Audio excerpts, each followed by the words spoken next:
Bon, j'avais envie de te faire une petite vidéo pour te montrer un peu les bases de l'air et du volume. On les a vus un peu en classe, mais c'est tellement important que je me suis dit, je vais essayer de leur faire des petits dessins. Là, donnez-moi une chance, c'est pas terrible, c'est pas comme le smartboard dans la classe, mais on devrait s'en sortir pas pire. Donc, premièrement, l'air d'un rectangle. Vous vous souvenez que l'important c'est longueur fois largeur. Ça écrit vraiment mal avec ce petit crayon là. À moins que je prenne ça ici. Longueur fois largeur égale. Donc on a deux dimensions. C'est ce qui est important. Longueur fois largeur. Donc tu vas pouvoir trouver l'aire de ton rectangle. Exemple, si la longueur c'était 3 cm multiplié par attendez un petit peu, donc 3 cm multiplié par la largeur qui est 2 cm, ben 3 fois 2 ça donne 6, donc l'aire ce serait 6 cm carré. Okay. Donc ça c'est pour l'aire.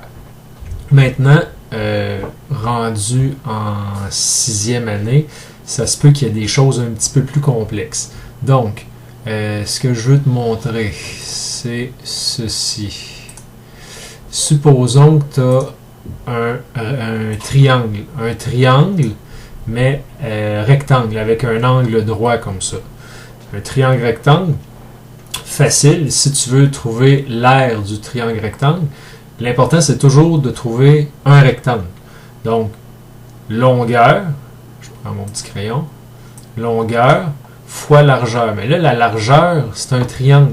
Tu as vu, quand j'ai dessiné le triangle, il y avait, là, je vais le dessiner ici, là, il y avait comme les petites lignes comme ça. En fait, ton triangle, si tu superposes un autre triangle par-dessus, ça te fait un rectangle. Donc, tu as deux triangles qui sont congrus, qui sont pareils. Donc, imagine que tu as un rectangle et tu vas faire ton fameux longueur fois largeur. Ça va te donner ton aire, mais là, la seule affaire que tu as à faire, c'est de diviser par deux. Donc, tu enlèves une partie du rectangle, ça va te donner ton triangle. Donc, si je reviens à tantôt, 3 fois 2, 3 fois 2, ça donne 6. Je diviserai en deux, ça veut dire que mon rectangle, mon triangle aurait une aire de 3 cm carrés. Donc ça, c'est le petit truc pour les triangles. Quand tu vas avoir en secondaire 1, là, tu vas apprendre à trouver l'aire de triangles qui n'ont pas un angle droit. Ça se peut aussi que longueur puis largeur, ça se transforme en base fois hauteur, base fois... Bon, l'important, c'est toujours d'avoir deux dimensions. C'est ça qu'il faut que tu retiennes. L'aire, c'est deux dimensions, d'où le centimètre carré. Le petit carré ici, c'est pour les deux dimensions. L'autre chose que je veux te montrer au niveau de l'aire, c'est ceci. Et là, tu vas le voir pendant que je vais le fabriquer. C'est comme si on trichait. Supposons que j'ai ça ici, puis que j'ai ça ici comme ça. OK. Et là, toi, tu vois comment je le fais, là, mais supposons que j'enlève ça comme ça. Et que c'est ça ma forme. Donc, je te demande de trouver l'aire de cette forme-là. Ben, là, il y en a qui vont paniquer. Ah, ben là, je sais pas, longueur fois largeur. Ben, l'important, tu l'as vu, c'est de faire des rectangles. Comme ça. Tu aurais même pu faire un rectangle comme ça. L'important, c'est que tu vas avoir ton rectangle. Donc, tu vas avoir une longueur, une largeur. Ici, tu vas avoir une longueur, une largeur. Et là, ben, en faisant ta formule longueur fois largeur, tu vas trouver l'aire de ce rectangle-là. Longueur fois largeur, tu vas trouver l'aire de ce rectangle-là. Tu additionnes les deux et tu as, ça c'est mon bonhomme sourire, ta réponse. Donc, ça c'est le genre d'affaires que tu vas avoir à faire. Cette semaine, je vais peut-être essayer de te lancer un défi aussi, là, mon fameux défi de la piscine. Parce que là, rendu en 6e, en secondaire 1, on ne te donnera pas toutes les mesures. Il va falloir que tu les trouves, les mesures. Par exemple, on ne te donnera pas cette mesure-là, mais on va te donner, par exemple, celle-là qui mesurait 2, puis celle-là qui mesurait 3, admettons. Il va falloir que tu te serves de ta cocologie, puis que tu te dises, OK, 3 plus 2, ça veut dire que ça ici, ça donne 5. Et là, tu vas pouvoir trouver les données manquantes. Donc ça, c'est l'air en 6e année. Finalement, avant de te laisser aller faire tes exercices, le volume. Le volume, ben, c'est pas très compliqué. Tu as tes deux dimensions, donc longueur fois largeur. Longueur fois largeur. Sauf que là, le volume, tu sais que le volume, ça se trouve en centimètres, en mètres, en décimètres, cubes. Ça veut dire qu'on a une troisième dimension. Et c'est là que je sors mes talents d'artiste. Donc, je vais rajouter une troisième dimension. Là, ça sera peut-être pas parfait. C'est juste pour te permettre de comprendre la patente.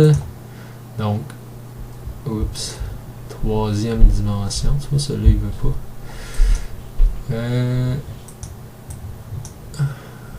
Tiens, il va y avoir un petit trou, mais c'est parce que ça veut pas. Comme ça et comme ça. Donc, bien sûr, on a notre fameuse longueur, on a notre fameuse largeur, mais on va ajouter une profondeur. Ou, fois profondeur. Des fois, ce qu'on va voir aussi, c'est qu'il y en a qui vont dire, bon, ben ça ici, c'est la largeur, ça ici, c'est la... ça c'est la longueur, ça, c'est la largeur. Ici, on va mettre la hauteur. Donc, ça peut être longueur fois largeur fois hauteur. L'important, c'est d'avoir 3 dimensions. Peu importe comment tu nommes quoi, quel côté, on s'en fout. La boîte pourrait être sur le côté, donc ta longueur devient ta hauteur. L'important, c'est d'avoir tes 3 dimensions. Donc, supposons que ta longueur, c'est 3, ta largeur, c'est 2, ta hauteur ou ta profondeur, c'est 2. 3 fois 2, 6 fois 2, 12. Donc, ton volume, ce serait 12 centimètres cubes. Donc, en gros, c'est ça pour le volume. Il n'y a pas vraiment d'autre chose à apprendre en 6e année au niveau du volume. Donc, 3 dimensions, longueur fois largeur fois hauteur, ou longueur fois largeur fois profondeur.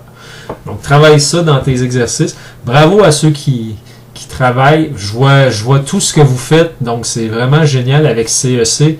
Je vois vraiment les questions qui vous posent un petit peu plus de problèmes. À date, ça va quand même bien. Si je vois qu'il y a des difficultés, je pourrais intervenir. Puis continuer en maths, en français. Les lectures, c'est le fun parce que je peux faire de l'interaction avec les réponses que vous faites. Bref, je vous suis. On est loin, mais en même temps, c'est comme si on était proche. Donc, je vous fais mon petit bonhomme de confinement pour mettre de la joie dans vos cœurs. Déjà que je suis pas bon en dessin, dessiner avec ça, c'est pas magique. Et voilà, tu viens de perdre 22 secondes de ta vie. Bye!